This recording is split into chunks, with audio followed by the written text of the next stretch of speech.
Welcome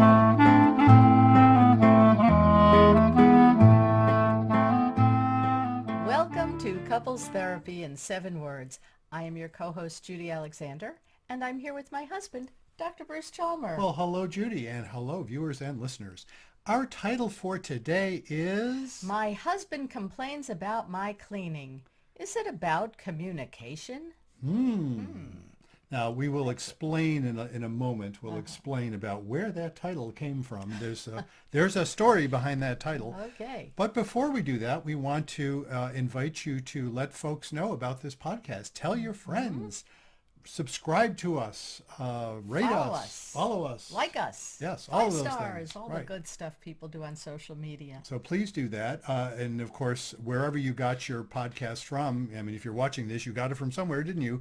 But you can also send your friends to brucechalmer.com/podcast. That's up at the top of the screen right now. And we also want to remind you about my book. My book is... Reigniting the Spark. Why Stable Relationships Lose Intimacy and How to Get It Back. And here it is in actual paperback. There, it has a back cover too, with my picture on it.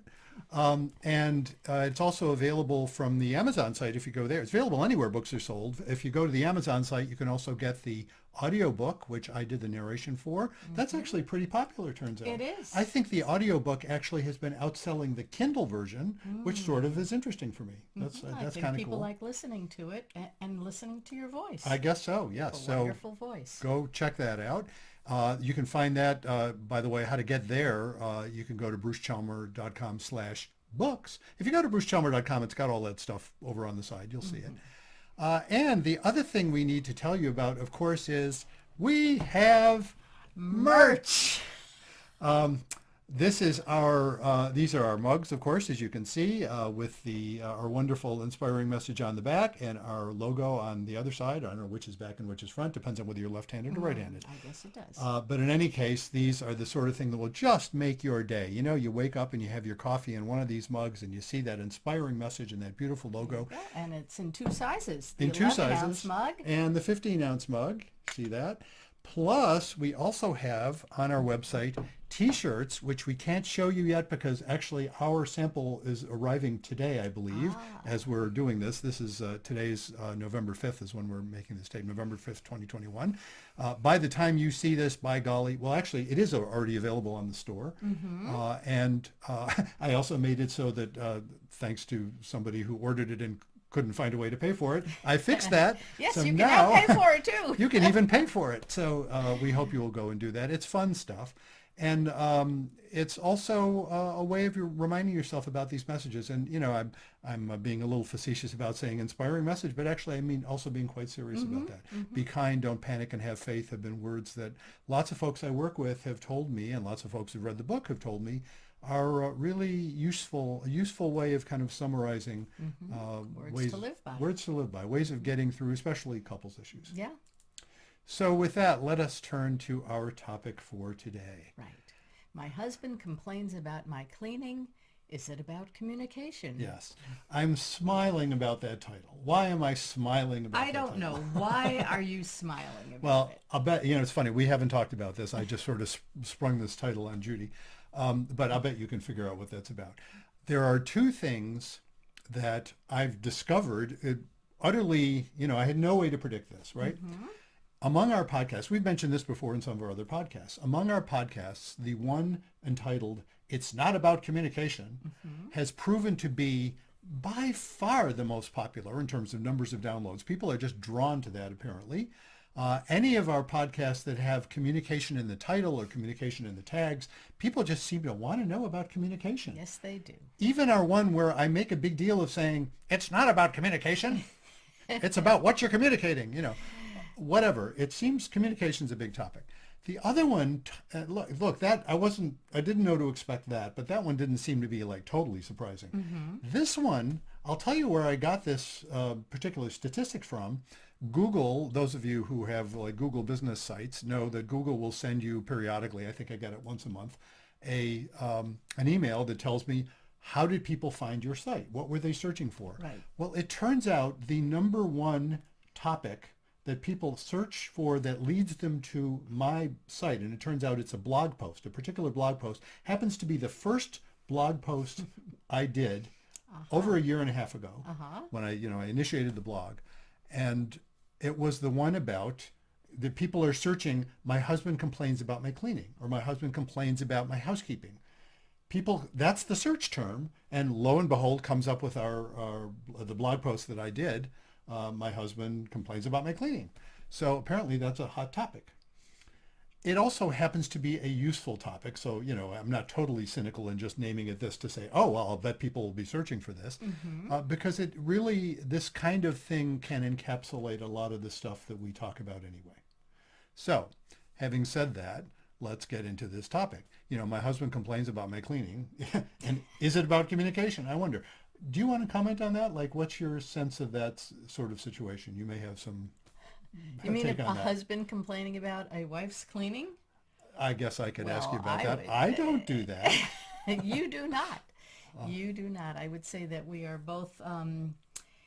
Neither of us is like an OCD neatnik, Right. but we keep things tidy around Yeah. here. We're pretty well synchronized with respect to that. Right. I think we differ in what it is that we'd rather see, tidy or neat or whatever, but it doesn't rise to the level of anything that's even irritating. It's like we just seem to have accommodated each other. We've been living together now for 18, 19 years, and it doesn't seem to come up much, so I guess it's okay. I have to tell you, among couples I work with, Yeah.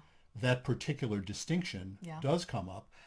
Interestingly, in the sense that one of them is like the relative neatnik and the other is the relative slob, and Yeah. it's enough that they don't quite know how to work it out. It doesn't always come up though, gendered in this way. My husband complains about my cleaning. There's some stuff about that that's really pretty, it's more than just they have a difference of opinion about that. I don't know. What's your sense of that? My sense is, You're hesitating about I'm how not much sure if you self-disclosure. want to know my sense about that. If he's complaining, then maybe he should be the one doing the cleaning. Yeah. Well, certainly, yeah, there's that. But what I'm thinking is it's not just a question of, I wish, I'm bothered by your relative slobbiness, or I'm bothered by your relative neatness, or whatever that may be. There's this piece in there that says, when it's gendered this way, my husband, we're assuming a heterosexual relationship here. You're going to see, by the way, there's a listener question that generated this, that actually generated that first blog post.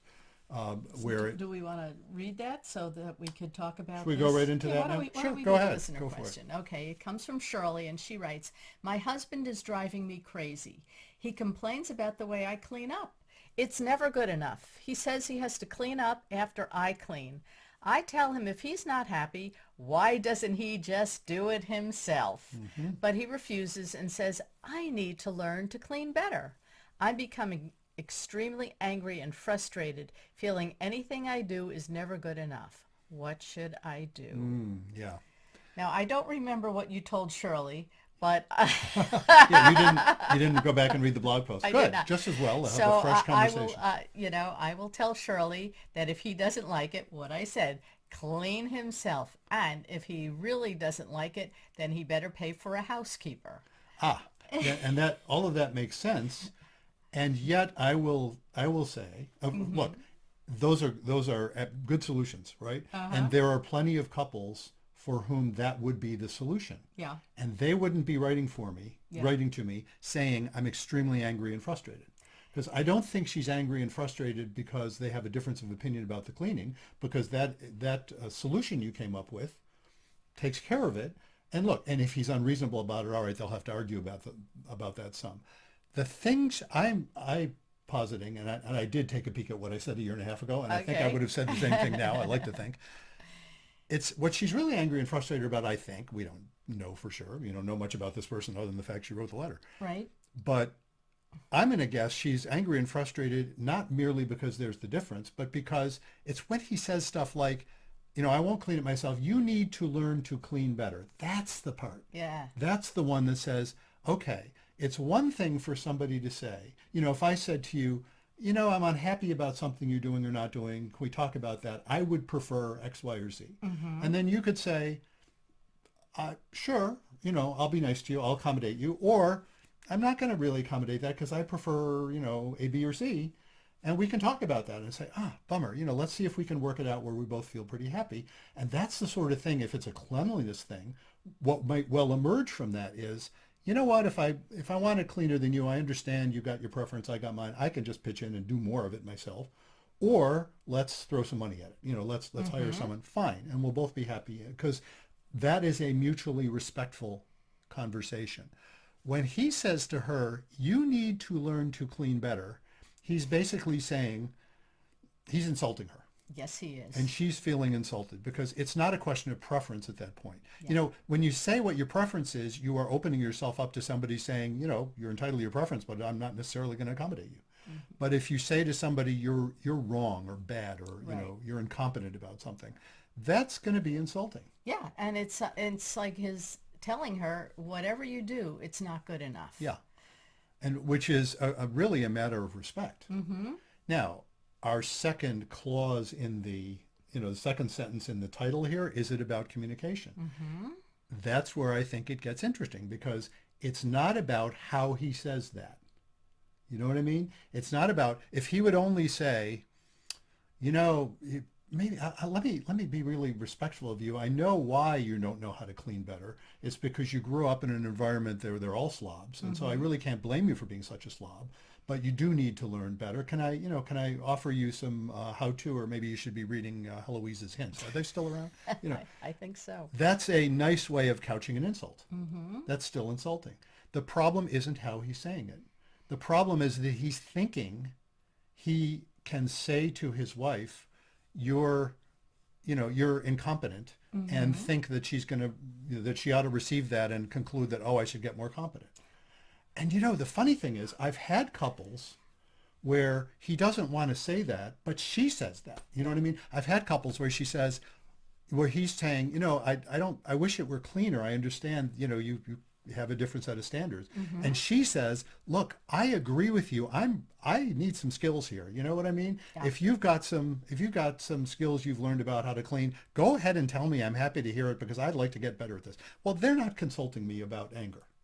They're fine. These folks aren't fine because he's being disrespectful. Yeah. And it's not about how he's saying it. It's about the fact that he's being disrespectful.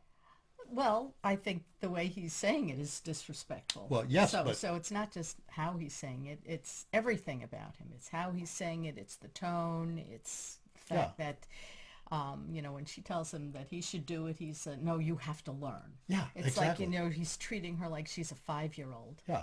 And see, that's what I'm saying. Yeah.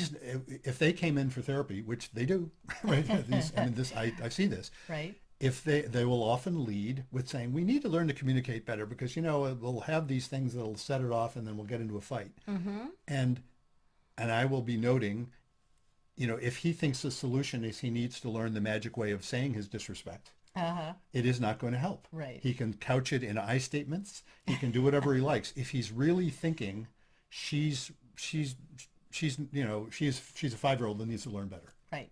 If that's what he's thinking, it ain't going to work. Mm-hmm. And the solution here is actually more difficult, but I think more important. He needs to figure out, can he respect his wife? And look, here we get into, this is my shtick on my video about how to know when to call it quits, There's deal breakers and there's growing pains, Growing pains would be about his being able to look at his own understanding of his wife and maybe women in general, because that's not an unusual phenomenon, and say, I need to re-understand this so that I'm not being a jerk to my wife, Yep. And then if he actually can come to do that, maybe she can come to start to trust him again. The same couple, what I hear from the same couple? What I hear from the same couple is they will say, oh, by the way, how's your sex life? Mm-hmm. And guess what they will usually say? Pretty good. Really? No? You think this couple is saying they're having a good sex life? No. No, I actually don't. How do you feel Shirley feels about having sex? And look, I'm not saying it's true for every individual. Yeah, I don't know. So I'm going to say that Shirley feels like it's all about him. Yeah, it probably. And look, there are couples, I don't want to oversimplify. Yeah. There are couples where the Shirley and the couple would be saying, I like how he dominates me. You know what I mean? And okay, fair enough, you Yeah. know, or and even I've even met folks where I like how he humiliates me. I've heard that Ah, one. okay. But then she wouldn't be complaining about this. Right. You know what I mean? The same I'm thinking of a particular couple I worked with like 25 years ago, Hmm. where I learned a lot about the whole world of dominant submission, where this very powerful woman was saying sexually she's a submissive and she needs her husband not merely to dominate her, but to humiliate her. And his ordering her around about her cleaning would have been like a turn on for her, Ah, well, which is, you know, that ain't what okay, Shirley's that's not saying. Shirley. That is not No, Shirley. Shirley's like, okay, it's like about him everywhere, in the bedroom, in the kitchen, in the Yeah, bathroom, and that's not where they're doing it. right. And exactly. And a lot Because of it's times, not clean enough. yeah, a lot of times what she's saying is she's not turned on, she's angry. Yeah. And there are some people for whom that's a turn on, but I think mostly not. Certainly the ones who consult me, mostly that's not true. So they're having intimacy problems all over the place, probably. And so the solution here is going to be to, you know, see if they can recover, if they ever had it, recover some sense of mutual respect.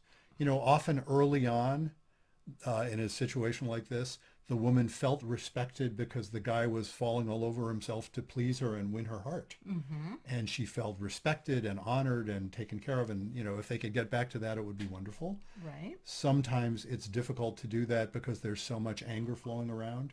You know, his experience of her is probably that she's constantly displeased with him. So she doesn't, you know, he's feeling like he can't win, even though he keeps insulting her and without realizing he's insulting her probably.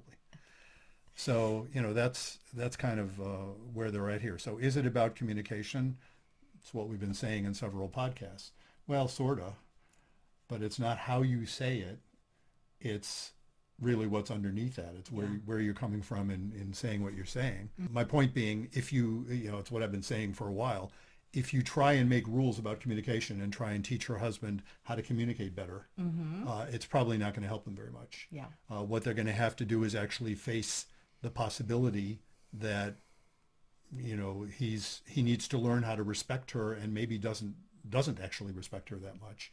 And that transformation can happen if the stakes are high enough. You know, I've seen guys, usually guys, it's happened with women too sometimes, but I've seen people turn around on that painfully when they realize they might lose the relationship otherwise. But often not. Often it's too entrenched. Well, I still say he should clean up if he doesn't like it. Well, of course he should. Yes, indeed. Yes. So I think we've covered the ground on this particular I topic. Do you think think? I think so, but Yeah. you know, it just irks me. Huh.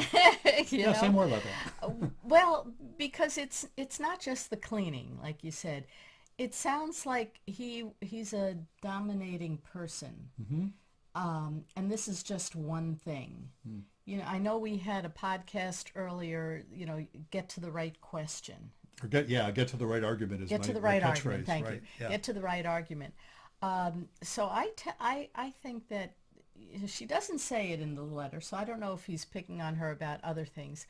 But I tend to think that Shirley's husband is probably a dominating person, and this is just one way that it manifests itself in the most obvious way, the cleaning thing, because that's something she can definitely point to. But he probably does that in other areas too. And in fact, he's a bully. Well, it seems It's that like, way. you Yes. know, Yeah. you know, Yeah. for him to say, no, you have to learn how to clean, instead of saying, okay, you know, you're right. Maybe you don't do it the way I like it, but can I show you? And if I'm able to do it, I'll do it. But if I can't do it, this is the way I like it. Yeah. And of You know, course, it's a different approach. and what you just said, this is the way I like it, which is a very different statement from you need to learn how to do it better. Right. You know, it's like he could even be saying, I would prefer that you do it this way. I like it this way. But see, that's the thing. To think that thought, which leads one to say it that way, is to recognize that I'm going to be responsible for my own opinion, which is to say, maybe you disagree with me. You know, if you disagree with me, then I guess we'll have to that's getting to the right argument. And at that point, it's not my catchphrase about get to the right argument, it's not a squabble at that point. It's not this nasty, you know, nitpicking back and forth. It's about saying, this is what I want and this is what you want. Wow, bummer. You know, maybe we can work this Right. out. Maybe we can't. But Right. it's a mutually respectful moment, and look, I'm not sugarcoating. It's not an easy moment to get to the right argument, because often what's there is they've been avoiding the really scary possibility. One way of summarizing the scary possibility you just pointed out. This isn't an argument about cleaning. Mm-hmm. This is an argument where she's saying, you keep bullying me and you expect me to somehow be all nice to you. Right. And she is not happy, and it sounds like he is not happy. And to get to that is a painful, painful place to get. Mm-hmm. And look, in terms of the bullying thing, she could be, for him to hear that, usually, and it's funny, I've worked with couples for decades now, and I learned fairly early on how to try not to lose either party. And taking sides is a great way to lose both parties, interestingly. It's really interesting. I've had numbers of couples come to me where they've said, where the woman has said, we went to another therapist, but she or he seemed to side with me, and that didn't work. I could see that didn't work for him. It didn't even work for me, Sure. So what I need to be able to do, and again, this isn't about my communication either. It's about what's happening in my heart as well. I need to be able to sympathize with both parties. Mm-hmm. It's hard. Look, I was not a bully in high school. I was bullied in high school. You know what I mean? I had to work to get to be able to sympathize with bullies. But there's a way I can do that, because what tends to happen in this kind of situation, easy to see from the outside, hey, dude, what she's complaining about is you keep bullying her. Right. But his experience is, and I'll use the gender-loaded term here, his experience is she keeps being a bitch. And she'll often say that. Mm-hmm. She'll say, I keep being a bitch to him because I'm really mad at him, in effect, because he keeps Right. bullying me. Sure. So it generates a cycle that's really nasty on both sides. The hope is that when they can look at that without feeling, without being overwhelmed with shame, which tends to make people very, very defensive and not able to hear things, if they can get past any sense of shame, Mm-hmm. then they can actually feel some appropriate guilt. Yeah. They can feel like, ooh, you know what? I haven't been treating you well. And they can both be saying that. And they can then, when I recognize I haven't treated you well, not only is there some hope I will start treating you better, but there's also, it's much easier for me to just easily forgive the ways you haven't treated me well. Do you know what I mean? In those moments when we've been arguing about something.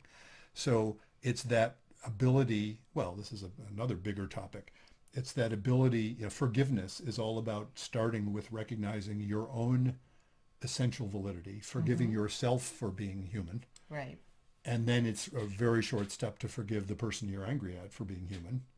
And then you can work with it. And interestingly, that doesn't solve the problem in a relationship, because you can forgive each other and still not trust each other. You can forgive each other and say, okay, I don't have to be angry at you anymore, but I don't think I can live with you. Yeah. Because this is, we keep bumping into this, and I don't see a solution that isn't too painful. It's painful to split up, but less so. So those are very heartfelt and difficult Yes, they are. conversations. Yes, they are. But they're not squabbling. They're not, you're just pissing me off kind of conversations. So that's what kind of about getting to the right argument.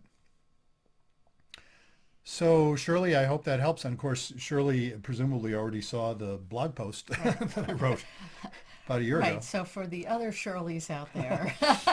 Yeah, that's, I don't even know. And we all Yeah. have Shirleys in our, that in our life, whether it's your spouse or an in-law or a friend. You go to somebody's house and they're the like the Felix and the Oscar, and maybe you're the Oscar. Remember and the it's like Bickersons? you put down a glass and it's not on a coaster, and you see like the look of panic come over their faces, or if you put your feet up on the sofa and you get that deer in the headlights look from your host.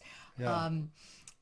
Things like that. So, Yeah. we owe, and obviously if you're at somebody's house and you see that look, you did something wrong, but they're not yelling at you the way your spouse, who feels a little bit more comfortable doing those things to you, might do it. Well, that's it. And, it's always interesting to me, people will sort of recite a cliche about, well, you hurt the ones you're closest to because Right. because it's safe to. Yeah. And I get the logic. Uh-huh. I've never liked it. It's like, no, you don't hurt the ones you're closest to because it's Well, safe to. you shouldn't. Yeah, obviously, you shouldn't. You They're the shouldn't. most important people to you. But the phenomenon is still true. Well, yeah, because So, it's your house. well, it's not. Yeah, But well, my I mean, theory is yeah, it's not. You don't hurt the ones you're closest to because it's safe. right. You actually you hurt the ones you're closest to in spite of the fact that there's the worst person in the world you should be hurting. You do it because they're closest to you, Yeah, and the stakes are highest, and so the panic level is higher. exactly. That's the issue. And when people learn to not panic about that, then they, typically they don't turn into horrible people to each other. Mm-hmm. They're actually able to relax a bit and treat each other with some degree of respect, even when they're having a problem, even when Right. they're disagreeing. Right. Yeah, it's look, another word for that, and I noted this with lots of couples too. The older I get, oddly enough, the more the average age of the clients I work with is considerably younger than me. For some odd reason, folks, that wasn't true 25 years ago. I don't know what happened. I guess they're all getting younger. That must be what it is. They must be. But in any case, I will often point out to folks, and they're usually ahead of me on this. It's really about maturity. Right. It's about that sense of saying, hang on, this is manageable. That's faith, right? Life is livable. We've seen this before. This doesn't have to be fatal. Mm-hmm. We can work with this even Right. if it raises some anxiety. We can tolerate some anxiety. Another of my catchphrases, folks. Let me, while we're at that, I'll show the book. Right? Want to learn about all these catchphrases? They're in the book. Another plug for Reigniting the Spark, Another plug. Why Stable Relationships Lose Intimacy and How to Get It Back. Yeah, I have whole sections on that theme. While we're talking about the book, I mean, the book is organized around what this podcast is named after, the 7 words, couples therapy in 7 words, Right. which are, Be kind, don't panic, and have faith. yes, as it says on our inspiring merchandise. See, we're tying it all in together here. Be kind, don't panic, and have faith. Because I mentioned the have faith part toward the end. Be kind is what we're talking about, and that's what they're not doing here in this Right. conversation. They are not being kind. And my thesis, broadly speaking, oversimplified a bit, I guess, but my thesis is, why aren't they being kind? Because they're in a panic. Right. And how do you manage to not be in a panic? By having faith. By having faith. And the faith is not this sort of, airy sense that, it'll all work out fine. Mm-hmm. No, you don't know how it'll work out. It's really a deeper level than that. It's faith that however it works out, your life is livable. It's really a much larger sense that the universe is right to be what it is, even when it's painful. The pain's part of the deal for good reason. And we don't, we try to do what we can to reduce it and to recover from it and have joy in our lives. But accepting the reality that life is what it is where you start from. Right. And then you can actually work with it and have some influence on it. Yes, so thank you, Shirley. And if you have any questions or comments or topics that you would like to see us talk about on our podcast, you can write us at email us, bruce@brucechalmer.com. That's the one. Or visit brucechalmer.com. Righto. And you'll notice, again, we have up at the top there the link, brucechalmer.com/podcast. That will take you to all of these episodes. It will also take you, if you want to a link where you can actually schedule a time for us to interview you on the show. That, of course, will be asking you, what do you want to be interviewed about? And that'll give us a sense of whether you'd be a good fit. And we really want to encourage that. We have had lots of fun with the interviews we have done. Yes, we have. It's just, of course, look, I wouldn't be in this line of work. Actually, you wouldn't have either. You're, educator. We wouldn't be in the lines of work we're in if we didn't find people just fundamentally kind of fascinating and fun. And so we enjoy doing the interviews. And if you have any suggestions for topics and or other people Right. that we could interview, please Let us know. Let us know. And so, until next time, Remember, be kind don't panic. and have faith.